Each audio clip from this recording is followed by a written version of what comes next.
Hey everyone, my name is Tatiana Merced and you're listening to the third episode of Musically Driven. Here we be talking about our favorite iconic people of color who have changed the music game over time. I hope you enjoy.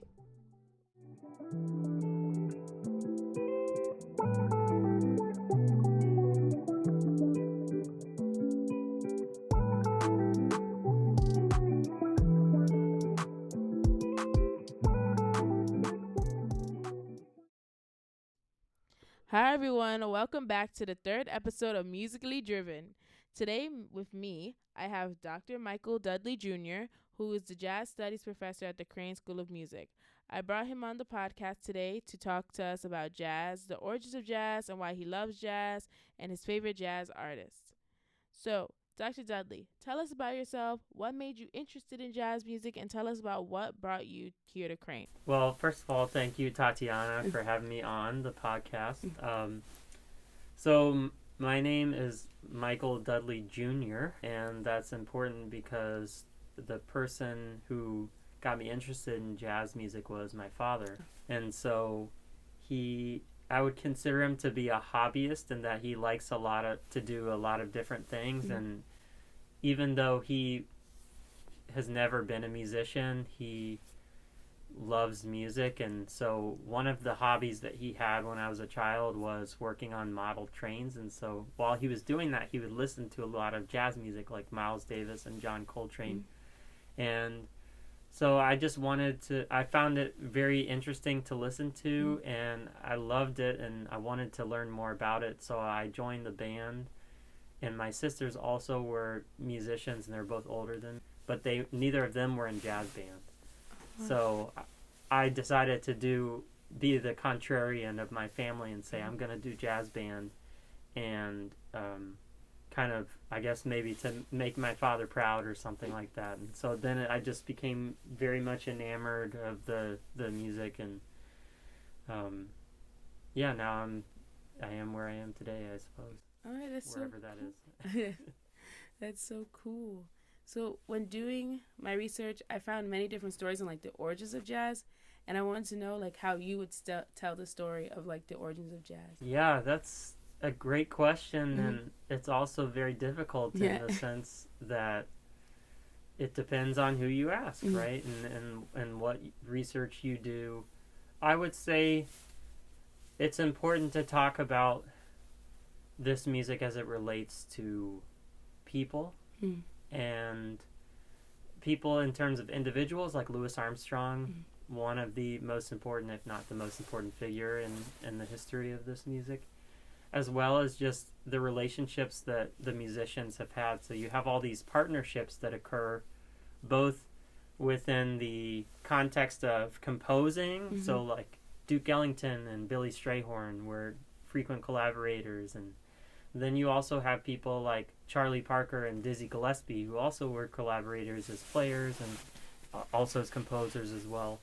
So I would say that this music kind of starts with people like Jelly Roll Morton and Louis Armstrong, definitely mm-hmm. in New Orleans. It is the birthplace of jazz, mm-hmm. As they say. And then it quickly, in the early 20th century, branches out to cities like Chicago, yeah. when people like Louis Armstrong and Jelly Roll, they travel to Chicago, they move. And also to New York City, and from there it kind of takes on a life of its own and becomes different styles of music. Mm-hmm. That's where we get swing from, places like Kansas City, and from there we get bebop and so forth. So my next question is, there are studies on jazz music originating from Caribbean music, and because of the geography of Louisiana, like Louisiana and New Orleans, mm-hmm. There are a lot of different influences from different cultures. How would you make those connections? Yeah, that's really interesting, and something that I'm not as well versed in as I would like to mm-hmm. be at the moment. However, just in my experience playing in South Florida, mm-hmm. I played in a couple of Haitian bands, mm-hmm. and talking to my bandmates who are from Haiti, and mm-hmm. they said stuff like Louis Armstrong was actually Creole. I don't know I believe it. I don't mm-hmm. know if I could find it in a textbook, mm-hmm. but with with all those different spheres of influence in Louisiana with this French and the Spanish, and of course the formerly enslaved people as well as free black people who all had this creolization, I would say that probably is very much true. It's a port city, you know, so you're going to get people from all over the Caribbean and various other places. Oh, that's so cool. Okay. And then my next question is, how do you think jazz music has changed, and who are some of the artists who were pivotal to those transitions? I think that jazz music has... Well, first of all, jazz music became jazz music because it wasn't always called that. And even now, that's a point of contention, right? There are some people who don't want to use the word jazz. So that's the first way in which it's changed, and that it's become known as jazz. The second way is that I think largely what we know to be jazz has become less participatory. So it used to be a kind of music that was very... lowbrow isn't the right term, but it was in... Well, maybe it is. It was in places that other people didn't necessarily want to go to because of the kinds of activities that were going on, you know. And then it made its way to speakeasies and bars. And now we have it being played at Snell Hall. Yeah. You know, and so with the audience just sitting quietly and just waiting to clap at the end of the movement or whatever. And so it used to be a music that people got up and danced to, and now we don't hear that or see that as much. And I think that that's both a good and a bad thing, you know, in that it's been legitimized, but then it's like, why do we feel the need for it to be legitimized, and who's doing the judging, you know, to say that this music is legitimate or not. And then another way, so that's the second way. The first way it's changed is that it's become known as jazz. The second way is that it's become more presentational as opposed to participatory. And then the third way is just taking the development of the stylistic parts of the music and all those kinds of influences. So when we think back to people like Dizzy Gillespie, who's one of those figures, he collaborated with Mario Bauza and Chano Pozo and created Afro-Cuban jazz. Oh, wow, that's cool. Yeah, in the 40s and 50s and whatnot. And then you have other people like Gil Evans and Duke Ellington, who were very much influenced by European classical composers. And worked that into their orchestrations, and maybe even did their own versions of Tchaikovsky and whatnot. I think Ellington and Strayhorn did. Yeah, they did an arrangement of the Nutcracker, that some of which we played at Candlelight this past year. So, and then you also have people like Ornette Coleman, who kind of had this whole free movement where even though he had a set of rules, or there were kind of guidelines to follow, everybody was allowed to kind of do their own thing. So musically, you've had these kinds of figures. I mean, and there are countless other ways and other people to talk about, but those are just some of whom come to mind right now. Oh, wow. Oh, my gosh. These are such cool answers. So, okay, my next one is, what is your favorite period of jazz music to talk about? My favorite period of jazz music to talk about is probably either now or from like 1955 to 1969 or something like that. Oh, what was happening in those times? A lot. So just thinking about within that frame of time, you had the year of 1959, which there were at least five really important albums that came out. One was Miles Davis's Kind of Blue. Another one was Ornette Coleman, who I just talked about, his free jazz album.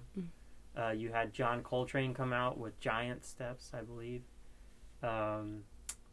You had Charles Mingus, the bass player, composer, and band leader, come out with I think Mingus and then you had Dave Brubeck come out with Time Out. So you had all these albums. You heard the tune Take 5? I think so. I'm sure you have. Yeah. And that's from Dave Brubeck's album. So all these great artists came out with these albums with songs on them that we still think about today as being groundbreaking. So that's part of the reason why I like that period, because if you think back to a couple years before then, they were probably still working on that material for those albums, you know, and seeing that process. And then right after that, you had people like Herbie Hancock and Wayne Shorter, and Freddie Hubbard, and you know, like all these amazing people, like Lambert Hendricks and Ross, like this amazing vocal group that they wrote lyrics to the improvised solos that people like Miles Davis played. Oh, that's cool. That non-vocal instrumentalists played. And so all those things were happening at the same time. And to me, that was really amazing. And then today, you still have those kinds of things happening, but then you have people like, you have so many people, it's hard to... I guess that's the thing about today, is that it can be kind of overwhelming, because there's just so much at our fingertips and at our the right on the edge of our ear and the edge of our tongue, you know. That's true. Sometimes I think about it, I'm like there's so many things out here, but I do feel like we don't talk about like jazz music enough, like in a mainstream setting. Okay. And I do think about that sometimes, because I feel like it's definitely a niche. Like, people who are into jazz music are into jazz music, and sometimes I wish it was more mainstream. There's one jazz singer, she's really popular now. Her name's Samara Joy. Yeah. Yeah, and she's super cool. She went to middle school with my brother. Oh. Yeah, and I thought it was crazy. I was like, oh my gosh, you're famous now. I was watching you in the Willy Wonka. Won a Grammy. Yeah, I was watching you in the Willy Wonka musical in the 3rd grade, and now you're winning a Grammy. Wow. Yeah, so but she's cool, because she's now like a fresh face of jazz, and like now a lot of my friends listen to her, and it's like so interesting to think like her just being like a young person in jazz is like so influential on the other young people. Yeah, and now I'm reminded of another amazing instrumentalist by the name of Brandy Younger, and we did last year the Giroux honors group here. We did some of Brandy Younger's music and some of kind of her predecessor of sorts, Dorothy Ashby, who was a great harpist and composer. And so trying to find those threads and the lineage of people that exist today, and where maybe Samara's influences are, and trying to find that history is always an amazing kind of journey. Yeah, it is. Oh my gosh. Yes. And then if you could play with any jazz artist that you've studied, who would you play with and why? Do they have to be alive or no? No, they don't have to be alive. Okay. I think it would be cool. I mean, a lot of the people that I want to play with are currently living, so some of whom I played with this year, so that's been, but thinking back to, I mean, it'd be really great to get to even just hear Louis Armstrong and Miles Davis. I feel like was a very large, and still is a very large influence on my playing. So to maybe play in Gil Evans's band when they were doing stuff with Miles Davis, I think that would be kind of like my dream situation, you know. Something that I've been really fascinated about, and who I've been fascinated about, is Buddy Bolden. Yeah, because I was talking to Ed, the music librarian upstairs, and he was kind of just walking me through like some of the transitions in jazz, like, because I was getting confused about dates, because there's so many things that derive from jazz music, and then you have like the studies on like it coming from Caribbean music, so it's like I didn't understand those transitions, so he kind of put them in order for me. But he talked to me about Buddy Bolden, and he was saying that Buddy Bolden is kind of like a tall tale, because there's nothing really recorded by him, but everyone just talks about him. Yeah. So I was just curious, like, what you think about Buddy Bolden. Yeah, I do feel as though it's important to recognize the contribution of Buddy Bolden, but it's hard for us to even know what that is if we haven't heard any recordings, because none of them exist. Right. And so a couple of years ago, didn't they come out with some kind of movie about Buddy Bolden? I don't know how many years ago it was. Hopefully it wasn't a long time ago, because then it'll make me feel old. But it came out, I don't know when, but Wynton Marsalis, I think, did the music for it. And I think he said he tried to write music as if how Buddy Bolden would sound or whatnot. And I think that's really interesting, because I feel like that's almost an impossible task. Right. You know? And thinking about the instrumentation and the way that it was different and changing, even when Louis Armstrong was playing, from when Louis Armstrong first was starting to a couple of years later, you know, we were going from hearing these weird, almost like accordion kind of background chord things to hearing the piano and the banjo, and then hearing piano, guitar, bass, and we went from tuba to bass, and just all these shifts. So the music that Buddy Bolden was playing probably we might not even recognize to be jazz. Right. If we think about it as we do today. Yeah. That makes so much sense. Yeah, because I was thinking about him. I was like, I wonder what Dr. Dudley would say about Buddy Bolden. So what do you think? So if you were to, like, pinpoint, like, a beginning, like, because, like, a beginning of what we know of what jazz sounds like, what would it be? Probably some of the recordings that Louis Armstrong did with his band, the Hot Five, and later the Hot Seven, in the mid 1920s. Oh, nice. That makes sense. I'm a big fan of Ella Fitzgerald. I love her. I love her voice. I'm always asking Professor Chalker to sing something that she sung. Oh, really? Yeah. That's amazing. Her. And she got her start, I think, at the Apollo. She originally was part of a dancing troupe or something, but then either that didn't work or something like that, and then they asked her to sing, I think. It was some sort of story that sounds like it's from a movie or something like that. But yeah, and then she got her start, and the rest is history. So, man, that's so cool. Let me ask you a question. What makes you interested in this music? Made me interested in this music? Okay, so basically, when I got to Crane, I really liked classical music. I like music, period. And I'm from the city, so like I didn't have like a lot of I had a background, like we took lessons and stuff like for free at like those free programs, but like I didn't have like a foundational background, so I just kind of just sang what they told me to sing. So when I got here, it was a lot of like classical stuff, but I didn't really know what I want to sing. Like I was like, I don't know what fits my voice. I just been singing the same thing for so long.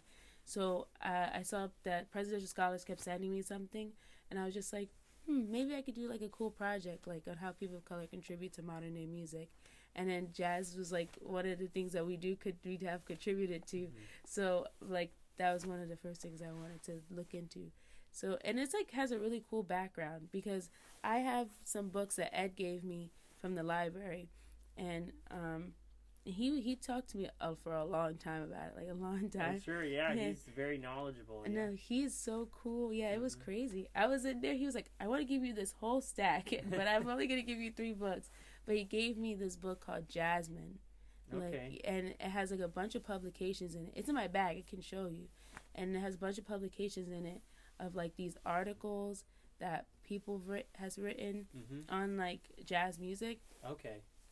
I read some of them, and that's how I figured out how long back the jazz music really goes, and I thought that was super cool. So I wanted to make sure I asked you about what you would think like those origins are. Yeah. The other thing that I didn't talk about, because we don't really know, or at least I don't think anything's really been published about it, is the contribution of indigenous cultures to jazz music. There are a lot of musicians that we know today had some element of native American ancestry, like people like Oscar Pettiford, who was a bass player, a bebop bass player, and Oscar Pettiford had, I think, Choctaw and Chickasaw ancestry, and was born in Oklahoma, where a lot of the reservations are after the forcible removal of those people. And I think Oscar Pettiford credits Native American cultures with inventing 4/4 time as it relates to jazz music. Really? So yeah, I haven't had time to really look it up as much as I want to. And that's not to say that I personally want to shift the frame entirely away from Black Americans, because it's not, I am Black myself, so but just seeing that there's more ways to bring people into the fold. Yeah, I agree, because it's so cool how much people have contributed to jazz music. Because I was reading an article before I talked to Ed. I was looking for stuff. Some stuff is weirdly worded, but because some things are really old. But I was reading one, and it was just talking about how so many people have contributed to a sound, and then and that's why like the origins of jazz is so mysterious, because it's like who really created it, like what is the beginning. Yeah. So I thought that was really cool. And it's important to also think about ways in which the music was facilitated, because it wasn't just the musicians who helped make jazz bigger than it was. It was promoters and presenters like people like Norman Granz and who I think did a lot of stuff with Ella Fitzgerald as a producer and stuff like that, and people like I believe Louis Armstrong got his first cornet from this I believe Jewish family, the Karnofsky family, I believe is their name.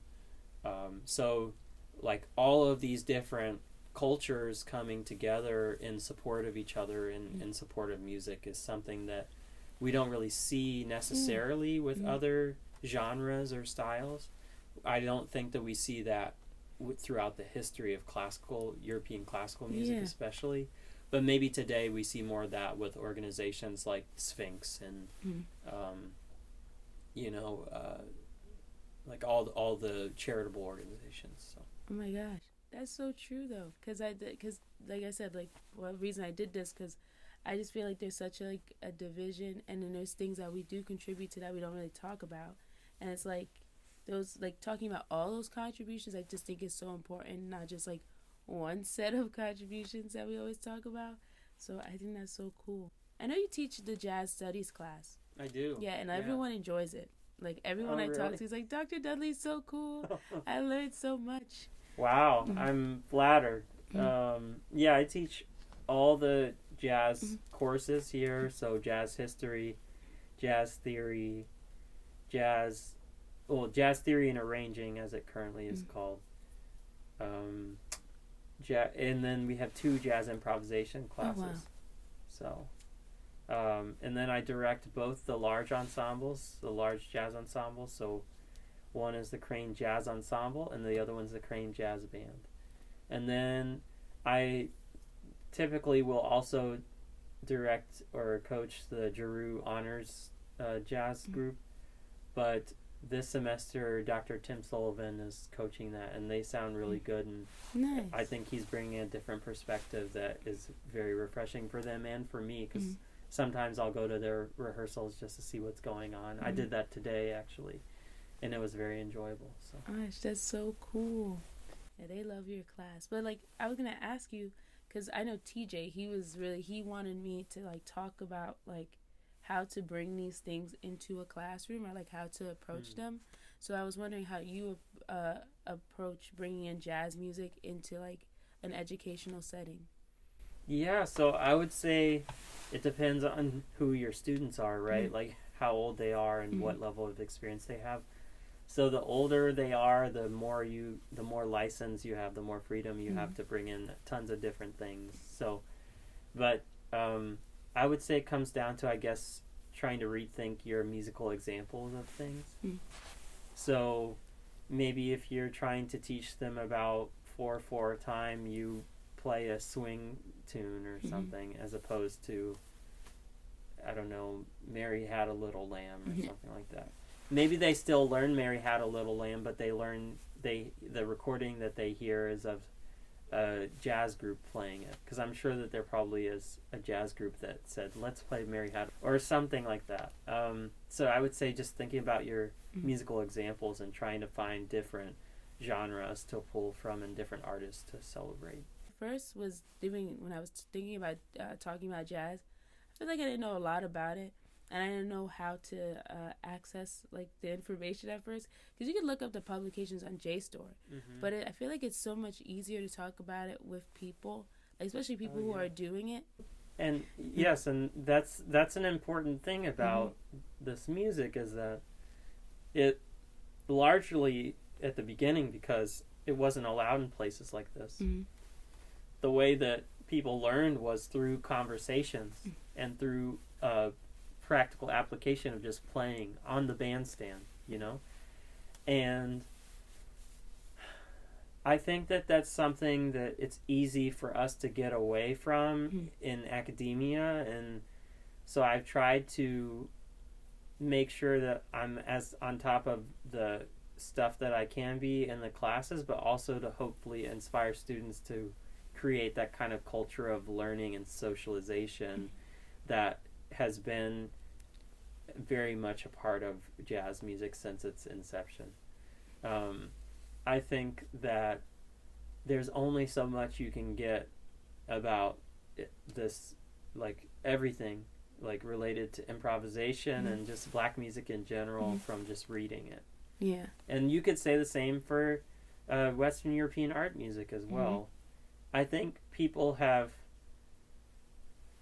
developed a way of talking about that music that's easier for us to understand, I guess, or maybe that's just like the colonialism of it all. Like, of course, the language it's easier to talk about European music than it is about music that's derived from African and Afro-Cuban and indigenous styles of thinking. Yeah. I do like notice in my classes where like when we start talking about origins of things that are not European, like white European, the room kind of like shrinks. But at the same time, sometimes I wish like there was talked about more, because I feel like if it was talked about more, the room wouldn't shrink as much, and then people would be more comfortable talking about the different origins of things, and be comfortable with like, okay, like the origins of it was like, you know, it was the best origins it could be, but at the same time appreciating that like people, it's a culture, like people came together and made it something.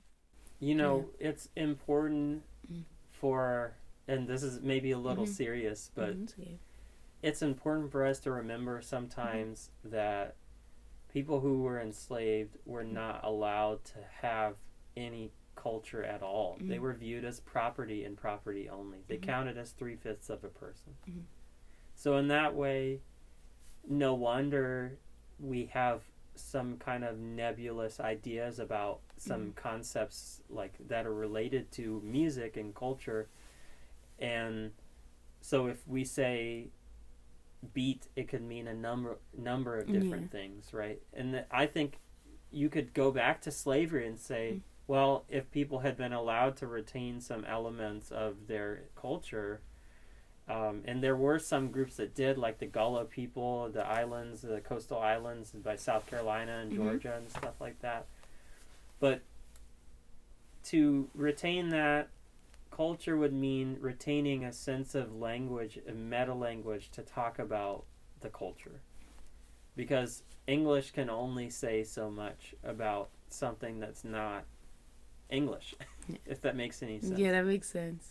So there are concepts in different countries or different ethnicities in whatever combination thereof that we would have to say a whole sentence and it's just one word in the other language. Yeah.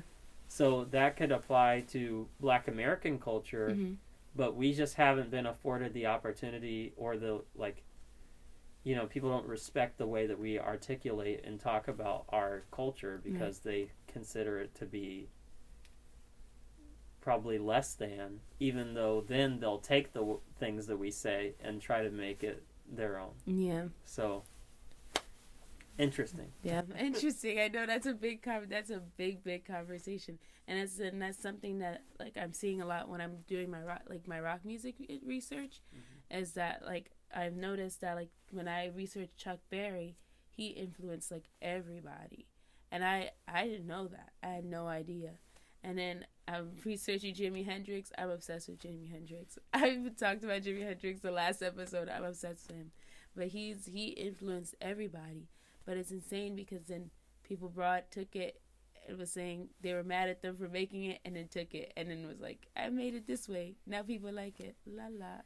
Yeah, and unfortunately, a lot of, like, when talking about the history of jazz music, you have these instances where people like W.C. Handy were even quoted as saying, like, these people, these Negro people or whatever, don't, like, the music sound, something's enticing about it, but it needs refinement or something like that. Yeah, it needs to be made better by me, this white person, you know. And those people probably weren't thinking of themselves as white. That's a whole nother conversation, right? But they still thought that they were the more civilized group out of the two.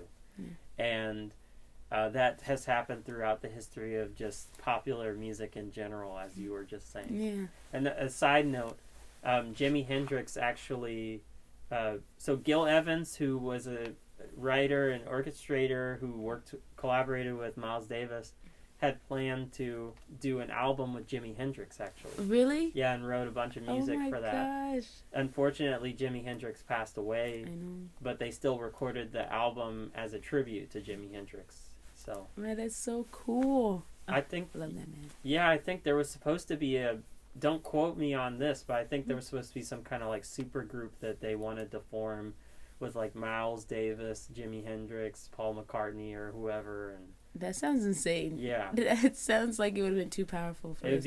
Well, thank you so much, Dr. Dudley.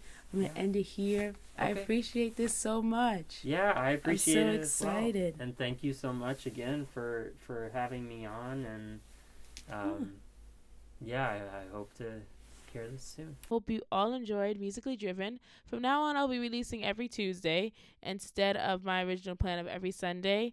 I realized that I may need more time for some things than others, but I wanted to make sure I thank Dr. Dudley for talking to me about jazz music. I also want to talk about, I do feel like I've been a little inconsistent with my episodes, and I do really want to apologize about that. I know I apologized in the last episode about it, but I still want to apologize again, and I'm hoping that I get more consistent as we go. Remember, this is a learning experience for all of us. I'm hoping that you guys are getting some out of these episodes, and the people who are listening, I'm hoping you guys get stuff out of these episodes. But I do really appreciate the support. I really do want to thank Dr. Dudley again for being such a big help to me, because he really doesn't have to sit here and talk to me, but I'm super appreciative of that. And yeah, but I did want to end off with the Music That Speaks to Me segment, because when I was recording this with Dr. Dudley, I didn't get a chance to do that section. So I'm going to do it now. The music that speaks to me lately. Let's think.